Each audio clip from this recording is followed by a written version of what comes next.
I was about 3 hours into a cross-country haul when I noticed it. Exit 47, somewhere along the stretch between Indianapolis and Louisville. It was one of those typical highway stops drivers see 1,000 times. A truck stop with a Denny's, a Shell station, and a tired little budget motel that looked like it hadn't seen proper repairs in decades. The place was called the Starlight Inn. The paint on the walls was peeling, the neon sign buzzed and flickered, and the entire place had the look of somewhere people either stayed for a few quick hours or hid when they didn't want anyone asking questions. As I passed, something caught my eye in the back parking lot. Tucked between a rusted old pickup and a dumpster that was overflowing with trash bags sat a silver Honda CR-V. The moment I saw it, something in my chest tightened. It looked exactly like my wife's car. Same color, same model, and when I looked closer, I saw the same dent in the rear bumper from last Christmas when she accidentally backed into our mailbox. My hands went numb on the steering wheel as I drove past. Rachel had told me earlier that week she was heading to her sister's house in Cincinnati because of a family emergency. She said her mom wasn't feeling well and she needed to help out for the weekend. She planned to leave Friday and stay through Sunday. Cincinnati was 2 hours north of where I was driving, but this motel sat 2 hours south. My mind tried to brush it off as coincidence. Still, I couldn't stop thinking about it. I pulled my rig into the truck lot across the highway, parked among the other semis, shut down the engine, and sat there staring across the road at that silver Honda like it might explode if I looked away. Without really thinking about it, I grabbed my phone and opened the Find My Friends app, the same one Rachel and I had agreed to use so we could keep track of each other while I was on the road. Her location popped up immediately. Her little blue dot wasn't in Cincinnati. It was right here, exit 47, the Starlight Inn. My chest tightened until it felt hard to breathe. I could have called her. I could have texted and asked what was going on. I could have started the engine and driven away, pretending I never saw that car. Instead, I reached for my jacket, climbed down from the cab of my truck, and crossed the highway toward that motel like a man walking towards something he already knew would destroy him. Because the truth has a way of pulling you toward it, even when you know it's going to hurt. Once you see the first piece of it, you can't pretend anymore. And what I saw through the window of room 12 didn't just break my heart. It blew apart everything I thought my life was. My name is Jake Mercer.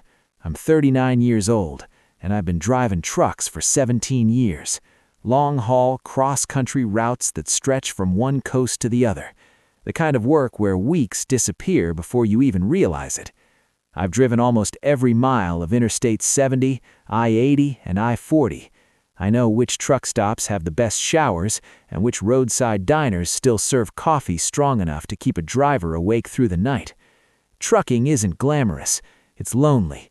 Your back aches, your eyes burn from staring at endless pavement, and you miss birthdays, holidays, and normal moments people take for granted. But it pays well, especially if you own your own rig.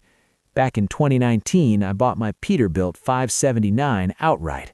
Midnight blue paint, chrome stacks shining in the sun, a custom sleeper cab fitted with a memory foam mattress and a mini fridge. That truck became more than just a vehicle. It was my office, my bedroom, and sometimes the only quiet place I had in the world.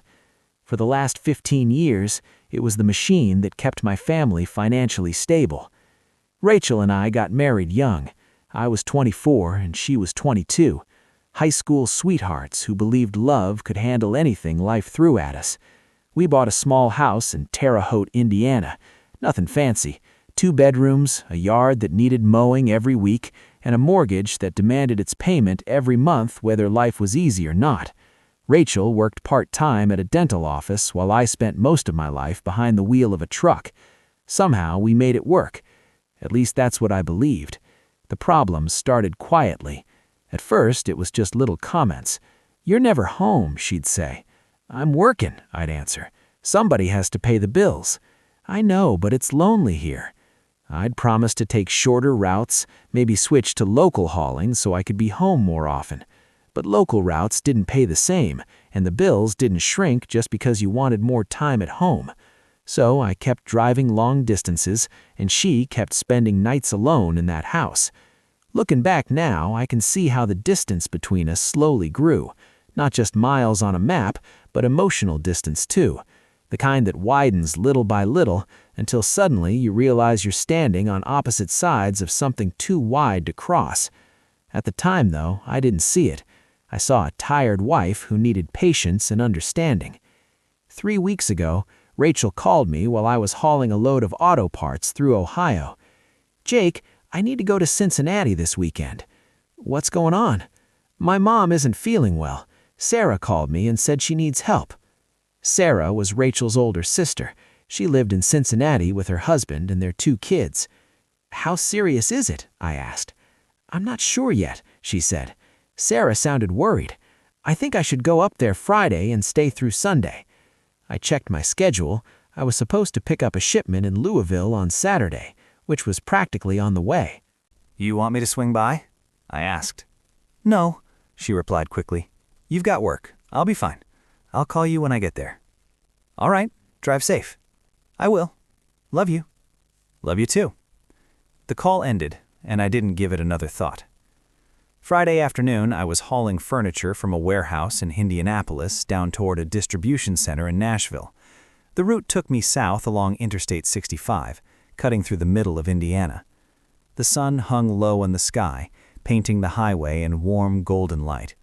My CB radio crackled with chatter from other drivers, and a podcast about World War II played softly through my speakers.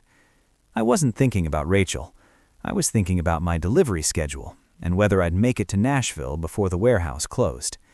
Then I passed exit 47. The sign listed the usual highway services: gas, food, lodging. I wasn't planning to stop. I still had half a tank and enough coffee to last the drive. But something made me glance to the right as I passed the exit. That's when I saw the Starlight Inn. The small 2-story motel looked worn down and forgotten, with faded paint and a buzzing neon sign that flickered unevenly. In the back parking lot sat a silver Honda CR-V. My foot slowly lifted off the accelerator. I told myself it couldn't be Rachel's. Silver CR-Vs were everywhere. Plenty of people had dents in their bumpers. But then I saw the license plate. RMJ 4739. Rachel Marie Jennings. Her maiden initials. The custom plate she had insisted on keeping even after we got married. My grip tightened on the steering wheel. I drove past the exit, then looped around at the next one and came back. I pulled into the truck stop across the road and parked among the other rigs. For 5 long minutes, I just sat there, staring at that car. My mind tried to invent explanations. Maybe she stopped for gas. Maybe she needed a bathroom break. Maybe she was meeting someone before continuing the drive. Then I opened Find My Friends. Her location icon glowed right on top of the Starlight Inn. Not Cincinnati. Not even close. Right here. Exit 47. My stomach dropped. I checked our text conversation. Her last message from earlier that day read, "On the road. Should be at Sarah's by noon. I'll call you tonight. Love you." But her location history showed she'd been at that motel for 3 hours. 3 hours at a place she had no reason to be.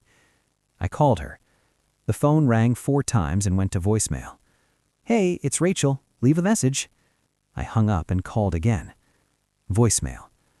I sat there staring at that car while something inside me slowly cracked.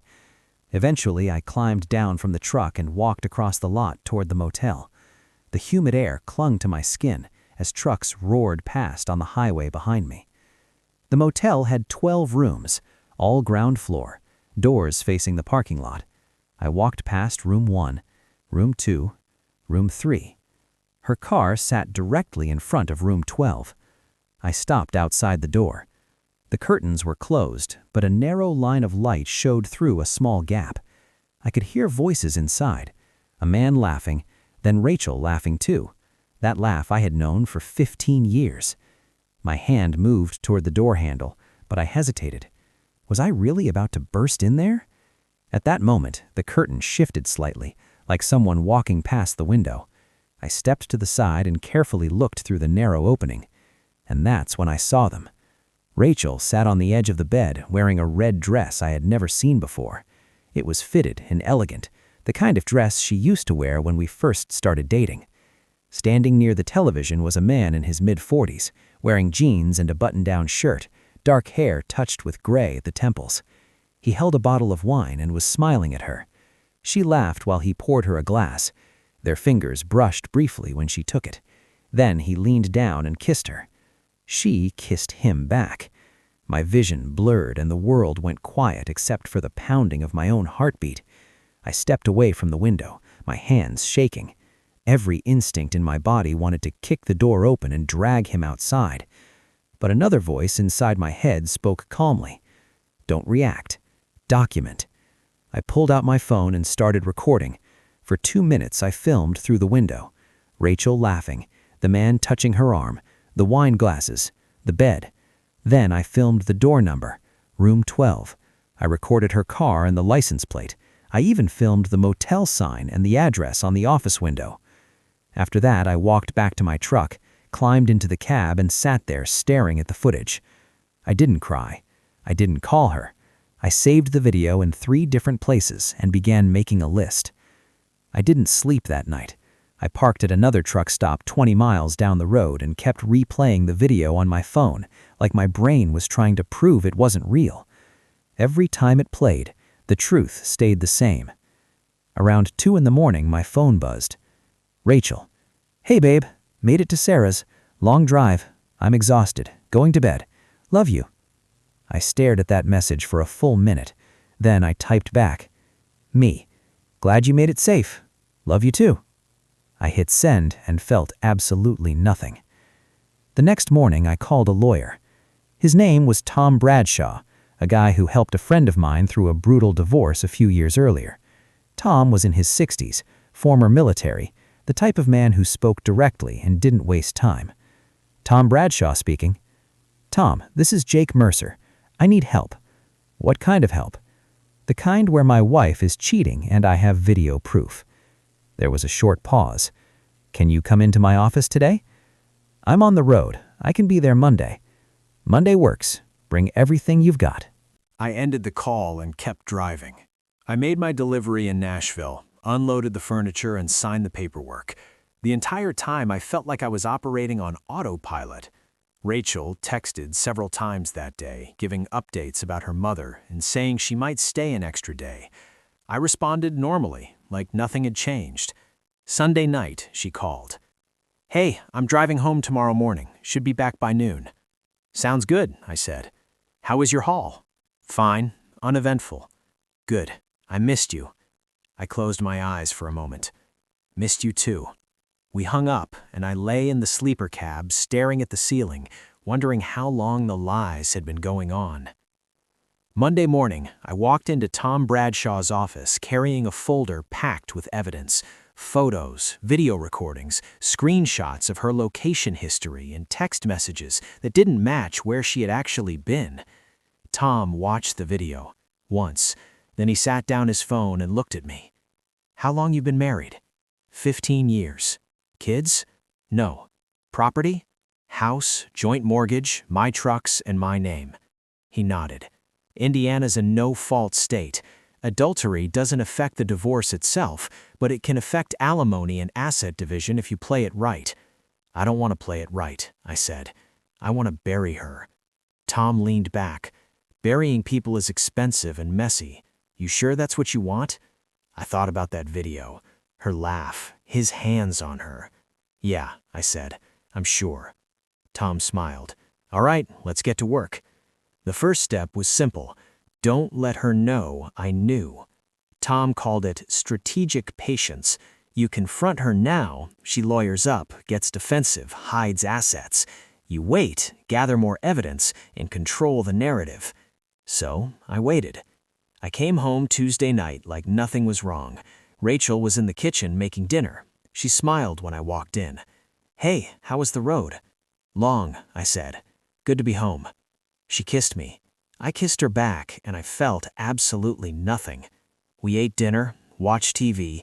She told me about her mom, about Sarah's kids, about how good it felt to get away for a few days. I nodded, smiled, played the part, and the whole time I was thinking about room 12. Over the next 2 weeks, I kept driving, kept working, kept pretending, but I was also watching. I checked her location obsessively.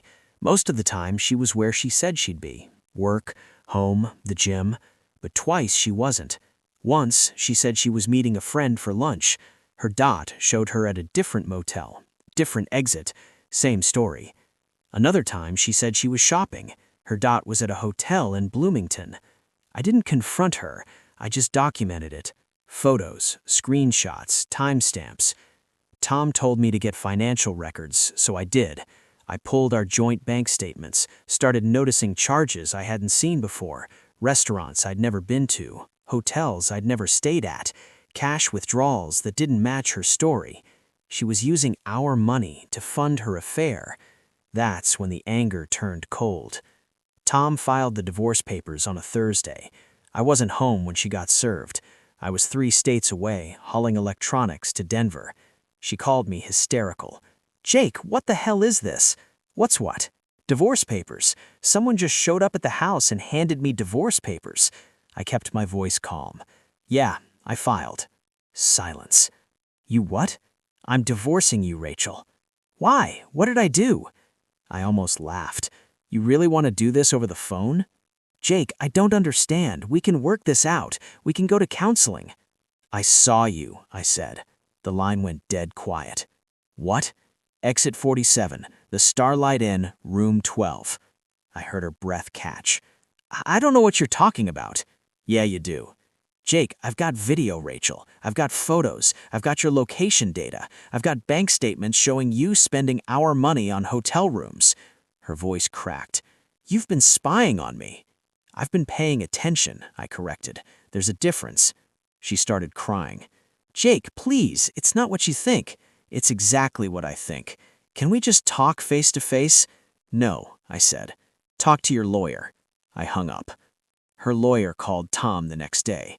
Her name was Monica Reeves, mid-30s, sharp, the kind of attorney who smells blood in the water. She tried to argue that I'd invaded Rachel's privacy, that the evidence was inadmissible. Tom shut that down fast. Indiana's a one-party consent state. Your client shared her location voluntarily through a mutual app, and my client observed her in a public place. No invasion of privacy. Monica tried a different angle. "Mrs. Mercer is willing to negotiate. She's asking for the house, her car, and spousal support." Tom laughed. "Mrs. Mercer committed adultery using marital funds. She's not getting spousal support, and she's sure as hell not getting the house. Mr. Mercer was absent for the majority of the marriage. Mr. Mercer was working to support the household, while Mrs. Mercer was spending marital assets on extramarital affairs. We have documentation." There was a pause. "What do you want?" Monica asked. "Clean split. No alimony. She keeps her car and her personal accounts. My client keeps the house, his truck, and his business assets. That's not equitable. It's more than fair given the circumstances. If she wants to fight it, we'll see her in court with evidence." Monica hung up. 2 days later, Rachel showed up at a truck stop where I was parked. I don't know how she found me. Maybe she tracked my route. Maybe she called my dispatcher. I was in the cab eating a sandwich when I saw her car pull up. She got out, walked over, and knocked on my door. I rolled down the window. "What do you want, Rachel?" "I want to talk." "So talk." She looked around. "Can I come up?" "No." Her face crumpled. "Jake, please, I made a mistake. I'm sorry." "You made a lot of mistakes," I said, "for a long time." "I was lonely." "So was I interrupted. "I was alone in this truck for weeks at a time, missing you, working my ass off so we could have a life. You think I wasn't lonely?" "It's not the same." "You're right, it's not, because I didn't cheat." She wiped her eyes. "Who was he, Rachel?" She looked down. "His name's David. He's a sales rep. I met him at work." "How long?" 6 months. 6 months. Half a year of lies. "Did you love him?" I asked. She hesitated. "I don't know. That hurt more than I expected. Get out of here, Rachel. Jake, please go." She stood there for a moment, tears streaming down her face. Then she turned and walked back to her car. I watched her drive away, and I felt nothing. The divorce moved fast after that. Rachel didn't fight. She signed the papers, took her car, her personal accounts, and moved in with her sister. I kept the house, kept my truck, kept my sanity. The whole process took 3 months, and when it was over, I sat in my empty house in the living room where we used to watch movies and realized something. I wasn't sad. I was relieved. But the story doesn't end there, because 6 months after the divorce was finalized, I was driving through Indiana again, and I saw the exit sign, Exit 47. I hadn't been back since that night, but this time, I took the exit. I pulled into the Starlight Inn parking lot and sat there staring at the building. Room 12, the place where my marriage ended. I got out of the truck and walked into the motel office. An old man sat behind the counter, watching a small TV. "Help ya?" he asked. "Yeah, I want to buy this place." He blinked. "What? This motel? I want to buy it. How much?" He stared at me like I was crazy. "It's not for sale." "Everything's for sale," I said. "Name your price." He scratched his head. "I don't know, man. I'd have to talk to the owner." "Who's the owner?" "Some LLC out of Louisville. They've been trying to sell for years. Place barely breaks even." I pulled out my phone. "Give me their number." 3 weeks later, I closed on the Starlight Inn for $340,000 cash. I'd saved every penny from 15 years of driving, lived cheap, invested smart. I had the money, and I had a plan. I gutted the place. New paint, new beds, new sign. I renamed it the Blue Line Inn, Truckers Welcome. I turned it into a clean, affordable spot for drivers like me, guys who needed a safe place to sleep, who needed showers that worked, and coffee that didn't taste like dirt. I hired a manager, a woman named Donna, who'd been working at truck stops for 20 years. "Why'd you buy this place?" she asked on her first day. I looked at room 12. Long story. She didn't push. A year later, the motel was profitable. Not a gold mine, but steady. I still drove, still hauled loads across the country, but now when I passed Exit 47, I didn't feel that sick twist in my gut. I felt pride. I'd taken the place where my marriage died and turned it into something useful, something honest, something mine. Rachel called me once, about 2 years after the divorce. "I heard you bought a motel," she said. "Yeah, the one where—" "Yeah." Silence. "Why?" she asked. I thought about it. "Because I didn't want it to haunt me." "Does it still?" "No," I said. "Not anymore." We hung up. I never heard from her again. I'm 42 now, still driving, still running the motel. I never remarried. Maybe I will someday. Maybe I won't. But I'm not lonely anymore, because I learned something that night at Exit 47.